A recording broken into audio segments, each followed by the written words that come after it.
Son las 8:28 de la noche en Bogotá, Quito y Lima. Continuamos en directo América Edición Nocturna. Les agradecemos su sintonía y vamos con los titulares de esta jornada.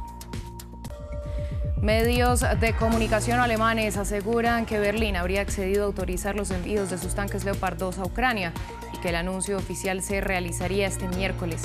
Esto cuando se cumplen 11 meses de guerra y el presidente ucraniano Volodymyr Zelensky anunció que está realizando cambios de altos mandos tras acusaciones de presunta corrupción. Tenemos reporte desde Berlín. La presidenta de Perú, Dina Boluarte, volvió a pedir perdón por las alrededor de 60 vidas perdidas en medio de las protestas y enfrentamientos que golpean al país y llamó una vez más al diálogo y a convocar una tregua nacional. La mandataria dijo que la violencia que se vive es responsabilidad de radicales. El ex vicepresidente de Estados Unidos, Mike Pence, se unió a la lista de políticos que han guardado documentos clasificados en sus residencias. Los abogados del exfuncionario informaron que se encontró un pequeño paquete de archivos en su casa de Indiana. Ampliamos la información desde la capital estadounidense. Y damos inicio en Alemania, que parece haber tomado una decisión. El canciller de ese país, Olaf Scholz, habría autorizado el envío de los tanques Leopard 2 a Ucrania. El envío sería directamente por parte de Alemania y desde terceros países, bajo autorización de Berlín. Una decisión que tiene lugar después de semanas de presión por parte de Ucrania y de la OTAN al gobierno germano para que decidiera su envío para reforzar las tropas ucranianas. Ante la respuesta alemana, Estados Unidos también estudia la posibilidad de enviar sus tanques Abrams. Entre tanto, Rusia advirtió del posible aumento de tensiones. Alemania enviará 14 tanques Leopard 2 a Ucrania, según medios locales. Es la primera vez que Berlín autoriza el envío de estos vehículos militares, que por su naturaleza armamentística, diseñados para alcanzar objetivos de hasta 5 kilómetros, están destinados a operaciones ofensivas y no defensivas, lo que representa un cambio de estrategia significativo de los países europeos en la guerra de Ucrania, que ya cumple 11 meses. Esta decisión del canciller Olaf Scholz era esperada por el presidente ucraniano Volodymyr Zelensky desde finales del año pasado, cuando las tropas de Kiev comenzaron una exitosa contraofensiva en el este y sur del país contra el ejército ruso y las milicias separatistas de la región del Donbass.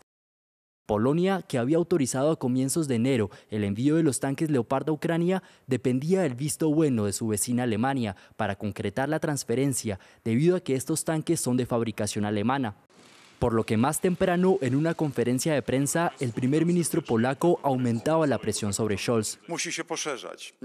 Alemania es el país más grande y debe hacer una enorme contribución a esta coalición conjunta de países que ayudan a Ucrania. Hemos presentado esta solicitud y esperamos una pronta respuesta. Por supuesto, ya estamos entrenando a soldados ucranianos en Polonia. Otros países también lo están haciendo y seguiremos haciéndolo. Ahora, con la autorización de Alemania, terceros países también podrán transferir tanques Leopard a Ucrania. En Europa, 10 países poseen este armamento, de los cuales Polonia y República Checa ya dieron luz verde. Rusia ha advertido anteriormente que el envío de tanques de guerra a Ucrania por parte de Occidente generaría consecuencias catastróficas. Los tanques Leopard son considerados claves para las maniobras terrestres y en la actualidad son el mejor tanque europeo. Continuamos en Perú, donde la presidenta Dina Boluarte pidió una tregua nacional para el diálogo en medio de un estallido social que deja alrededor de 60 muertos. La mandataria reiteró su apoyo a las fuerzas del orden, acusadas de reprimir violentamente a los manifestantes, y cargó contra la agenda política, como lo llamó, de las protestas, criminalizando a los organizadores del estallido social. Marina Sardiña tiene los detalles. Disculpas, el respaldo a las fuerzas del orden y su negativa a renunciar. Son 50 personas que han fallecido en mitad de estos actos de protesta y de violencia. Y me duele. Cuando se van a cumplir 6 semanas de protestas antigubernamentales en Perú, la presidenta Dina Boluarte hizo un llamado a una tregua nacional para restablecer el diálogo con los miles de manifestantes, pero atribuyó el caos y la violencia de las últimas semanas a grupos radicales, reiterando su apoyo a las actuaciones policiales durante las protestas, pese a que organismos humanitarios y manifestantes denuncian una brutal represión. Eso es una acción violento generado por un grupo de personas radicales que tienen como agenda política y económica. Este martes los manifestantes volvieron a salir pacíficamente a las calles para exigir, entre otros pedidos, la renuncia de Boluarte, a quien acusan de estar detrás de las más de 60 muertes durante el estallido. Estábamos viniendo por toda esta avenida de manera pacífica y de repente esta policía, mira, todo diseñada, todo organizada para poder bloquearnos. Creen que somos vándalos, asesinos, terroristas. No, señores, aquí nosotros marchamos de manera pacífica. Por el momento, Boluarte apuntó que no dejará el cargo hasta que no se celebren elecciones y pese a su llamado a una tregua, los organizadores de las marchas reclaman su renuncia como condición para las mesas de diálogo. No puede ser posible que siga una dictadura donde no hay democracia, no hay paz. Ellos dicen diálogo, pero ¿diálogo para qué? Para el agua, para el desagüe, para las carteras. No, el pueblo exige acá una salida política y la salida política es que la señora Dina dé un paso al costado. El miércoles la mandataria tendrá una reunión con la Comisión Permanente de la OEA, señalando que contará la verdad. Vamos a Estados Unidos porque los abogados del ex vicepresidente Mike Pence informaron a las autoridades que el exfuncionario halló documentos clasificados en su residencia de Indiana. Según la defensa de Pence, los archivos estaban en su casa por error, por lo que ni el mismo exfuncionario sabía que se encontraban allí. Para analizar esta información conectamos con Cristóbal Vázquez, corresponsal de France 24 en Washington, D.C. Cristóbal, ¿qué detalles hay de este nuevo hallazgo y cuáles pueden ser las consecuencias tanto para Pence como para el Partido Republicano? Se conoce, por ejemplo, que estas cajas primero estaban en la casa de Virginia del expresidente Pence, después llegaron a la casa en Indiana y el Greg Jacob, que es representante del ex vicepresidente, dice que estas cajas llegaron allá de forma inadvertida. Las cajas además seguían selladas con cinta de la Casa Blanca y que cuando se encontraron fueron directamente enviadas a una caja fuerte para después ser entregadas a las autoridades. Las autoridades precisamente ya tienen acceso y control de esta información confidencial. Archivos Nacionales ya recibió esta información. El Departamento de Justicia también sabe de esta información. Lo que no se conoce son detalles sobre qué exactamente decían estos documentos y qué grado de confidencialidad tenían. Consecuencias claras para el ex vicepresidente de cara, obviamente, a su carrera para la presidencia. Él abiertamente ya lo ha dicho, quiere ser precandidato presidencial por el Partido Republicano y esto lo mete en este manto de dudas sobre por qué se llevó esta información confidencial y qué había ahí y si la ha compartido con otras personas que pueda poner en riesgo la seguridad de Estados Unidos. ¿Y cuáles son las reacciones desde, perdón, Cristóbal, cuáles son las reacciones desde Washington sobre este tema? Precisamente el expresidente Donald Trump, que también está siendo investigado por llevarse documentos confidenciales a su mansión en Mar-a-Lago, en su red social dijo que por favor dejaran tranquilo a Mike Pence, a su vicepresidente, que él ha sido inocente y fue inocente durante toda su administración de cualquier crimen que se le acusa, que lo dejen tranquilo. Y pues varios congresistas se han salido también a defender de alguna manera a Mike Pence, diciendo que no creen que haya habido intención mala o tratado el ex vicepresidente de haberse llevado documentos o secretos de Estado. Sin embargo, pues lo dice el ex vicepresidente que está siendo investigado y lo que se espera es que también el Congreso, que en este momento la Cámara de Representantes es republicano y ya empezó una investigación también para Joe Biden, pues precisamente ese Congreso sea cuestionado de por qué no entonces empezar también una investigación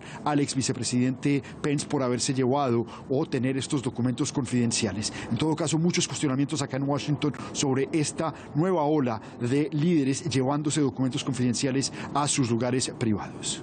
Cristóbal, a usted muchas gracias por esta ampliación. Estaremos muy pendientes de lo que pueda ocurrir en Estados Unidos con este tema. Y continuamos justamente en ese país porque el presidente Joe Biden volvió a pedir una prohibición de armas de asalto. Esto tras los recientes tiroteos que golpearon a Estados Unidos. En la madrugada del martes, 3 personas murieron en el estado de Washington y solo el lunes 9 personas perdieron la vida en California y Iowa. Esto luego de la balacera del sábado que dejó al menos 11 fallecidos también en California. Así que la conclusión aquí es que tenemos mucho de qué hablar. Ayer mi amiga Dianne Feinstein reintrodujo su prohibición de armas de asalto en el Senado. Les pido a todos que envíen eso a mi escritorio lo más rápido que puedan. La enviada de Naciones Unidas para Haití declaró ante el Consejo de Seguridad que la violencia relacionada con las bandas criminales alcanzó niveles no vistos en décadas. De acuerdo con el reporte, solo en 2022 hubo 1.359 secuestros y al igual que los asesinatos han aumentado por 4 años consecutivos, alcanzando los 2.183. El organismo internacional reiteró su llamado para que sea enviada al país caribeño una fuerza internacional que sirva para garantizar seguridad y dé tranquilidad para retomar el rumbo político, social y económico. En otros temas, el reloj del fin del mundo indica que estamos más cerca que nunca de un cataclismo. Los expertos del Boletín de los Científicos Atómicos nos acercaron al final 10 segundos. Por, entre otras cosas, la amenaza nuclear vinculada a la guerra en Ucrania. Gabriel Colchón nos cuenta más. It is now 90 seconds to midnight. Faltan 90 segundos para la medianoche en el reloj del fin del mundo y eso significa que la humanidad está más cerca que nunca de un cataclismo global. Es lo que el Boletín de los Científicos Atómicos, un grupo de expertos encargado de este proyecto y que incluye a 10 premios Nobel, anunció este martes. El reloj simbólico es ajustado cada año desde 1947 para dar cuenta de los riesgos globales de una catástrofe. La medianoche es la hora fatídica que se espera que nunca se alcance. La guerra en Ucrania y la amenaza nuclear llevó a los científicos a adelantar el reloj de 10 segundos en comparación con el año pasado. No se puede descartar la posibilidad del uso nuclear. Los accidentes, los errores y los errores de cálculo podrían provocar una escalada no intencionada. Y Putin podría escalar deliberadamente si se enfrentara a la perspectiva de la derrota. Si las fuerzas rusas fueran expulsadas del territorio ucraniano, Putin no ha dado indicios de estar dispuesto a aceptar la derrota. Además de la guerra en Ucrania, los científicos tuvieron en cuenta la crisis climática, la pandemia del COVID-19, pero también la desinformación, entre otros. Sin embargo, los expertos no pierden esperanza. Creo que entonces existe la posibilidad de que pulsemos un botón de reinicio y reabramos una serie de iniciativas diplomáticas para abordar los retos de las armas nucleares, el cambio climático y las demás amenazas a las que nos enfrentamos hoy en día. El reloj fue creado durante la Guerra Fría para advertir de los riesgos nucleares que podrían llevar a una destrucción global. Lo más lejos al fin del mundo que indicó fue en 1991, al final de esta guerra. Estaba entonces a 17 minutos de la medianoche. América Latina estará presente en la entrega de los premios Oscar 2023. La película argentina 1985 resultó nominada en la categoría a Mejor Película Internacional. La industria cinematográfica argentina llega a los premios Oscar nuevamente y lo hace con una cinta de Santiago Mitre que retrata la lucha del fiscal Julio César Estracera para conseguir la condena de las juntas militares que gobernaron el país suramericano durante la última dictadura militar. En la próxima edición del programa La Entrevista de France 24, que se estrena esta noche a las 21:45, hora de Bogotá, dialogamos con Alejandra Fleischer, actriz argentina y una de las protagonistas. Les presentamos un fragmento de esta entrevista. Son muchas emociones. Esta película nos viene dando muchas emociones desde su estreno en el Festival de Venecia, que se veía al público por primera vez. Yo tuve la fortuna de estar en ese lugar y lo que vivimos esa noche fue algo inolvidable, porque además vimos por primera vez la película con público. Entonces ahora, bueno, uno ya sabe que a la gente le encanta lo que la película es. Sucede lo que sucede, pero esa primera vez fue como muy alucinante y todo el recorrido de la película internacional fue muy alucinante, muy loco a veces pensar que un hecho si bien es una ficción, pero es sobre nuestra historia, sobre un momento muy importante de nuestra historia, no te imaginas que en otros lugares pueda tener esa resonancia. Creo que la película la tiene muy fuerte, primero porque dialoga muy fuerte con el presente, un mundo violento, que rompe pactos democráticos, que quiere golpes de Estado o discursos de odio, Y hoy la película nos viene como a recordar, ¿no?, a muchas cosas, a poner en valor muchísimas cuestiones. Segundo, que las personas jóvenes, las propias de nuestro país, las chicas, los pibes de 15 años, les pregunten a sus padres, ¿y vos qué? ¿Dónde estabas cuando fueron los juicios a la Junta? ¿Tenías 10 años? ¿Sabías lo que estaba pasando? Esa conversación que se dio en Argentina, no solo a nivel internacional, sino dentro de nuestro propio país, la película fue un acontecimiento social. Y eso es mucho más de lo que una película puede aspirar. Así llegamos al final de esta emisión de Directo a América aquí en France 24. A ustedes les agradecemos su sintonía y los invitamos a que continúen con nosotros, que ya llega Andrés Espinal con toda la información de nuestros corresponsales en el mundo. Feliz noche para todos.